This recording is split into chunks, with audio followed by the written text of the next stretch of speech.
Doing good. It's good to have you in the Bay Area. Yeah, no, it's been in a couple of years, so it's nice to be back.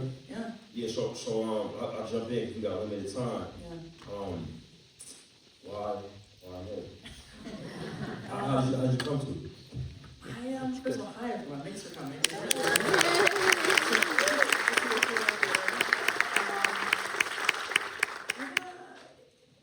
read it when I was in grad school, when I was 22, and... At NYU? No, I did NYU undergrad, and I went to London for my master's in writing. Okay.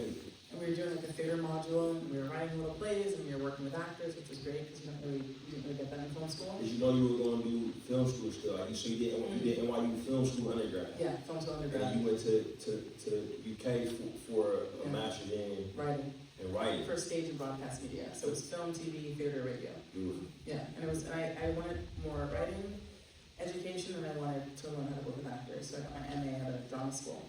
And when we were doing theater, I fell in love with theater, and I was like, oh wow, this is actually a space and a mode of working that I really love.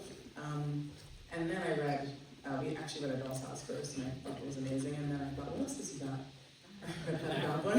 He's got a lot, as you know. Yeah. And I read Hedda Gabler, and I thought, wow, he is not playing around. Like, he's really compelled by and committed to complicated women, and confronting the audience with them, and I felt confronted with her, because I was like, what is her deal? Why is she like that? What's her problem? And the more I asked those questions, the more I read the play a lot, and I saw productions of it, and I was just like, wow, actually, this struggle for with cowardice and bravery and this attempt to free yourself through retaining power, which is a trap, I think. I thought it was super compelling, and the more I tried to figure her out, the more I started thinking about myself and my own choices and my own relationship to freedom and power, and if I was leading a life that I was happy with, so that's what I tried to put on screen.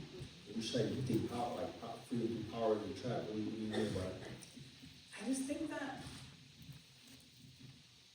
depending on the body you're born into, and the place and the time, attaining freedom looks different. I don't even know if it's possible to fully be free, actually.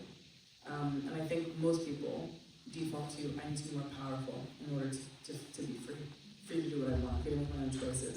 And you see that in small ways, like for me in my career, I'm like, oh, I need to get to a certain point in my career so I can just make movies I want to make without, interference. You see that in so many ways. I need to have this much money in order to feel safe and feel free. But actually, power it slips through your fingers. It's not permanent. No one's power is permanent. But I think freedom can be. And so, the crux of Hedda and her struggle to me was about this relationship. And everyone in this movie, I think, instead of pursuing freedom, they're pursuing power. Because that's the thing that I think will make them safe. So, yeah. And were there any characters in the play or in the film that you felt were truly free? I think the closest we got was Thea, actually, by the end. Yeah, Thea, in the play, she's a little more weepy in the play. But she's the same character where she makes this really strong choice. She makes this choice to save her own life, essentially, to live, at least in a true way, insofar as she can. And I think Eileen, even though she's really so powerful in the way she pushes against these men and makes them see her, I think she's also kind of trapped in this idea that her intellect will save her, and being brilliant will mean that she'll transcend her gender, her sexuality, but that's not possible, it's not true, but I think Thea is the most true. And then for the film, how did it come together, in terms of your involvement? Was it something that you always knew you wanted to adapt since you were in school, and you kind of pursued it, and I see you got producing credit, did you put this together? Yeah, so I was 22 when I first read it, and then 28, I was in 2018 was when I wrote it, and I wrote it quite quickly, and then I made Top Boy and Candyman and Marbles, and while I was making the Marbles, it kept coming back into my head, and my relationship with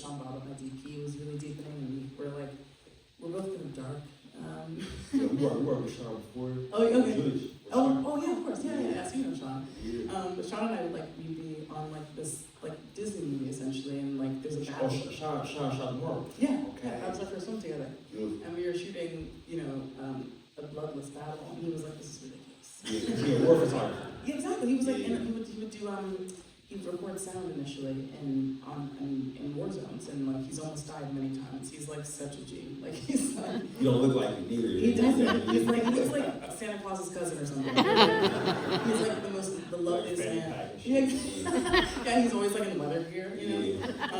I saw him in a blazer for the first time, and I was like, whoa.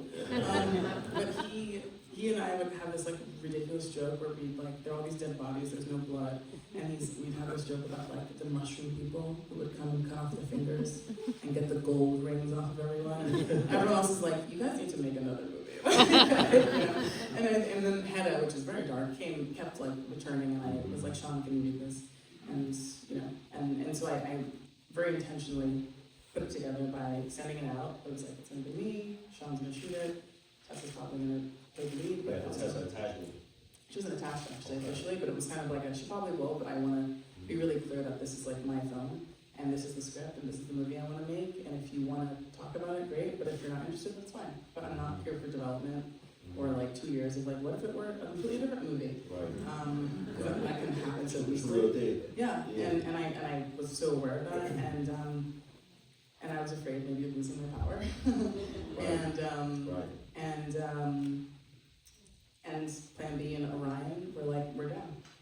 Wonderful. Yeah.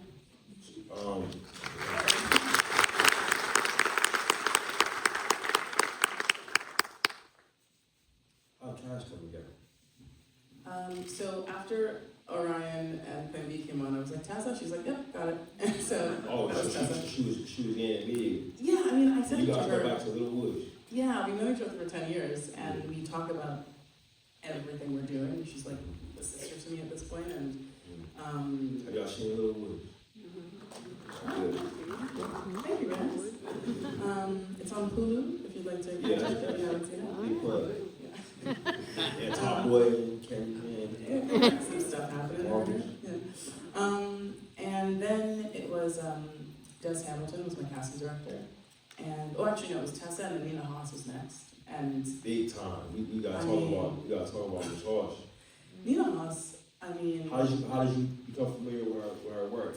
I knew her from when I was, well, I didn't know her, but I knew her work from when I was in my early 20s actually. And when I went back to New York after grad school, there was my two favorite theaters. One was the AMC Loews on Lincoln Square, AMC Loews, which is like the only true IMAX screen in New York at the time. And the other one was Lincoln Plaza Cinemas, which was all the foreign films and indie films. Doesn't exist anymore, unfortunately. And I remember walking by and there was a poster for Barbara, where she's like on this bike, and it's just this German film. And then I watched that and I was like, oh, this one's amazing. And then I watched Phoenix, which is another film, another German film that she's in.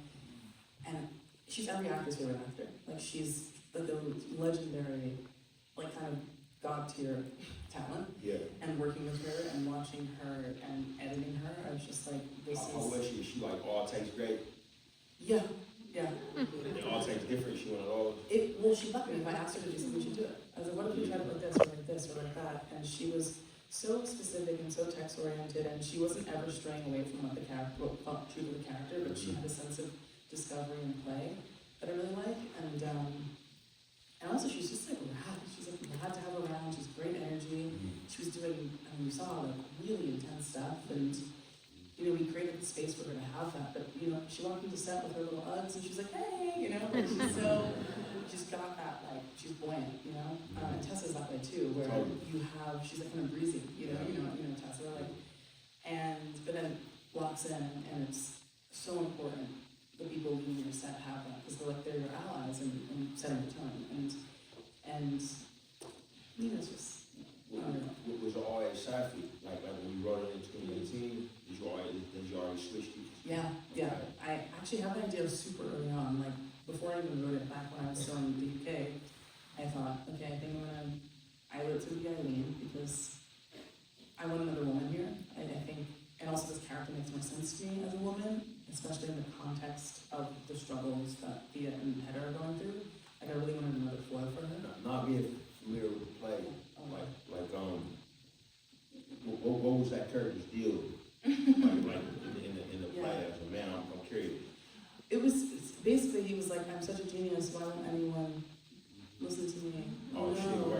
or something? Was he No, like, no, he was just brilliant. I think. He's alcoholic? He's an alcoholic. Okay. He's I think manic depressive, like we would say now. I think. Yeah. I think what Ibsen was doing in that piece with him and with Hedda was kind of early trying to talk about mental illness. Trying to really understand people that he probably saw and knew, and trying to understand the why of why they were the way they were. And that's something I loved about it. But I think for us now, it seems like that's not what's going on in your movie. Exactly. Yeah. That's not as prominent because I think for us now we all know therapy talk. Most of us probably in therapy. I love it. It's great. I think it's it's essential, but I just didn't feel that would have the same resonance and energy of confrontation as it does in 1890 in Norway.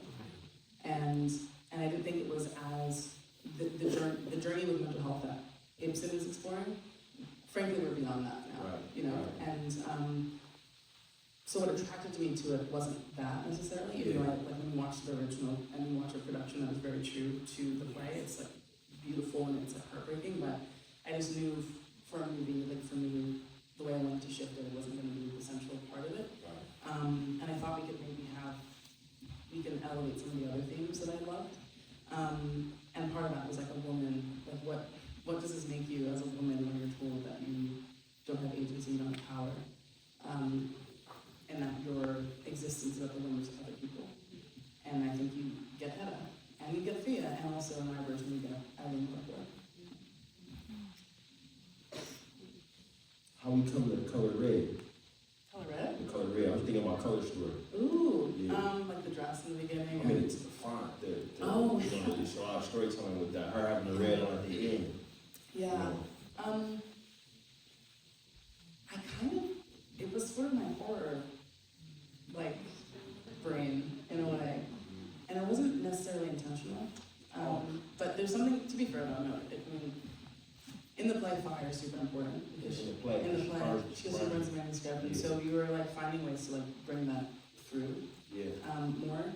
And I think just like, for me, thinking about Hedda, like so much of her is the space between doing something and the reason you do it. So much of her is just like how we would say like in the blood, you know? And I think that's really important to like evoke. And so the fire, the red, that was part of it.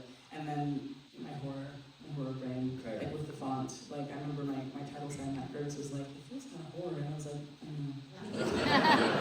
that's part of it, yeah. Because it is horrifying. It's horrifying not just to watch her, but to be her.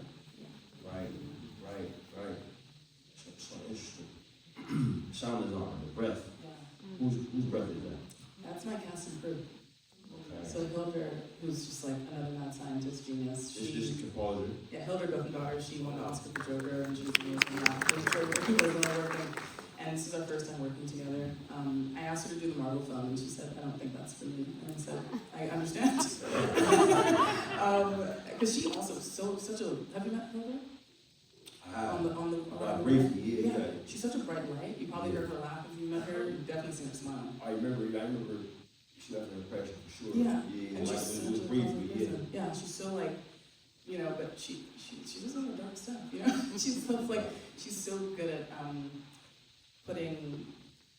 creating process out of story and emotion. Mm-hmm. And so for her, she was like, she had this composer, Cornelius Cardew, who would have been working at the time, who was an avant-garde classical composer, and he would mix, non-professional and professional musicians, and go to parties and have people start singing and using their voices and making, music that way.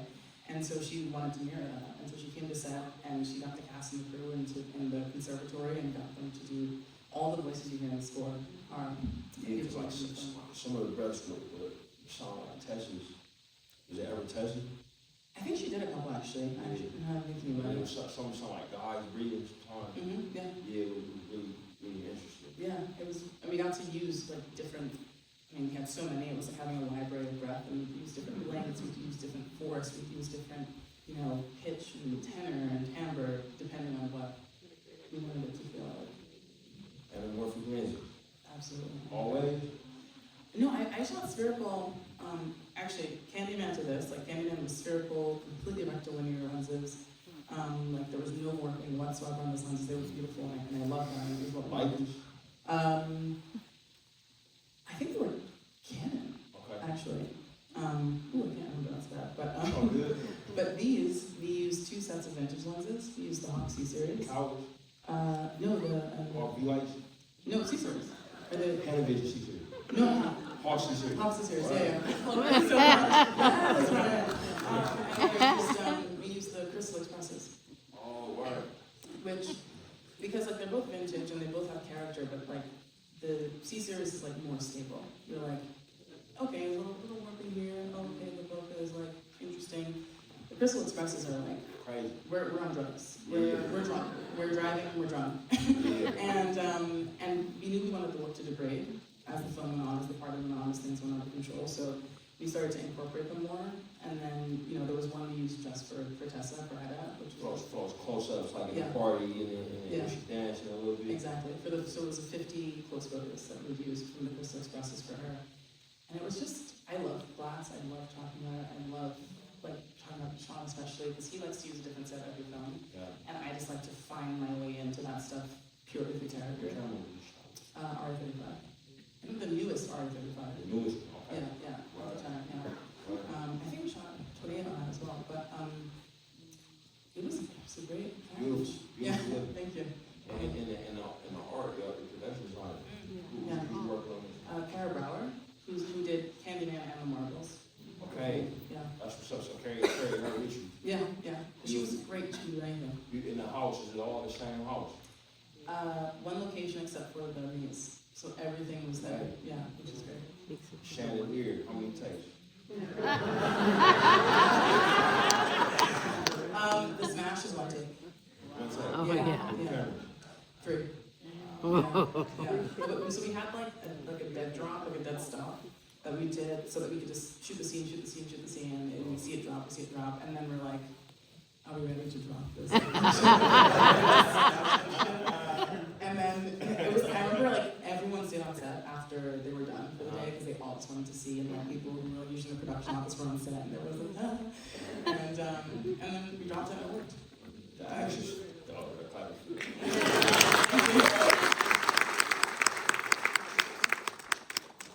a lot of destruction of things material things that should have value, a house, book, chandelier, is something you guys talked about.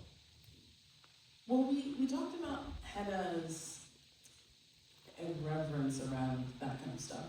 Mm-hmm. The house especially is something that the judge puts up money for because he thinks it's important to her, that George fucking leases his soul for essentially because he thinks it's important to her and actually none of it matters. And I think, again, the space between why you do something and doing it, I think for Hedda there's a space between, there's a huge gulf between that. But there's also this space between how she should feel about something and the way she does feel about something. Mm-hmm. And I think how she should feel versus how she does feel. Exactly, or how she thinks she should feel about something. Right. Like when she says, I do these things and I don't know why. Right. I think that pretty much encapsulates the way she treats the people and the things in the house. Right. I don't know if she, besides the guns, if she has a prized possession. Right. Oh my God, this is so good. I mean,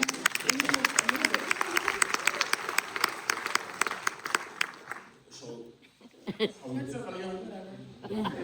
It's okay. You're okay. yeah, so,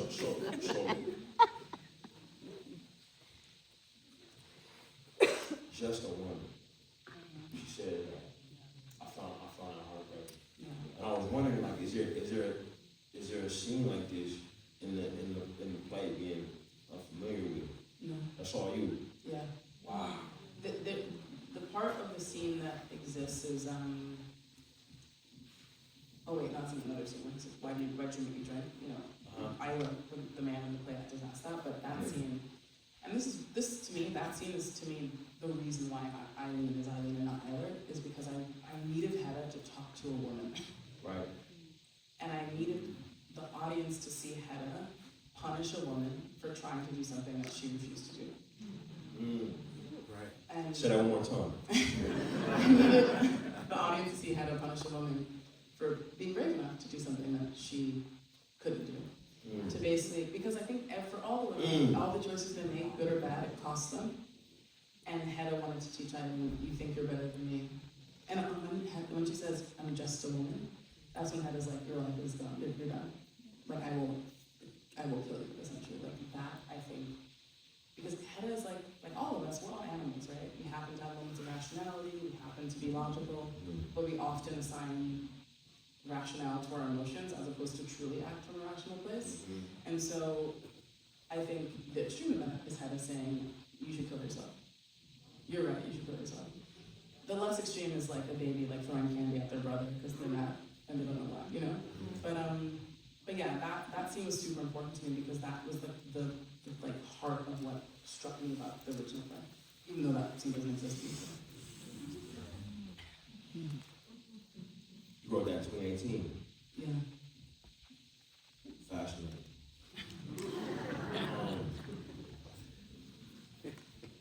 Said she was trying to make she was going to be undeniable through her work. Where did you get the idea for that? And you probably have experience with this, from hearing you have to work twice as hard to get half as far. You're a Black woman in America, and you have to be brilliant. You have to be better. You cannot rest on your laurels. When you start hearing that? As soon as I could hear the words. No, I think just being in, I mean, luckily I'm a nerd. I used to read textbooks when I was younger because I truly was like, science, what's that? Like super into it. And my mom really valued education. I'm a first generation American. My mom's from Jamaica. Grew up poor, but went to private school. Because that was just, there was no other way. There was no path that seemed that you could take to transcend or to change your family's lot in life. And I was the first generation born in America. My mom and my grandmother all live in New York now, and that is what we carry. And so in ways, Eileen is probably closest to me. Minus the alcoholism and depression I'm having as a person. And I do like alcohol, but not that much.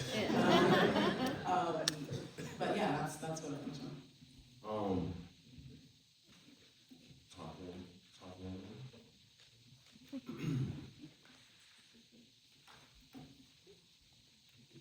What scene are you the most proud of? It changes, but I think right now it's the scene of Eileen with her nipples exposed going into that room.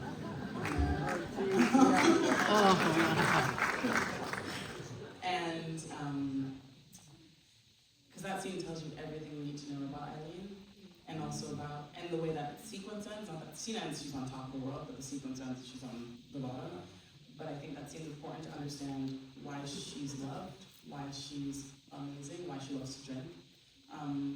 The fact that she actually is brilliant, and also to learn when the sequence ends that any power she attains by the end of the scene, she's mortgaging from the men of the room. And that it slips through her fingers of this fate. And that, I think that's true for not just all the women in the movie, but all the men. Like by the end of the film, like George is like, no chance of attaining the power he thought he would at the beginning. The judge, who's the most powerful person probably in the house, he goes to this animalistic place, which is what Hedda wanted. She wants that for everyone, but he realizes what he's done, and he's like, oh, she got me. And yeah, I think that's just kind of the crux, another crux of the piece of it. Beautiful. I give it up for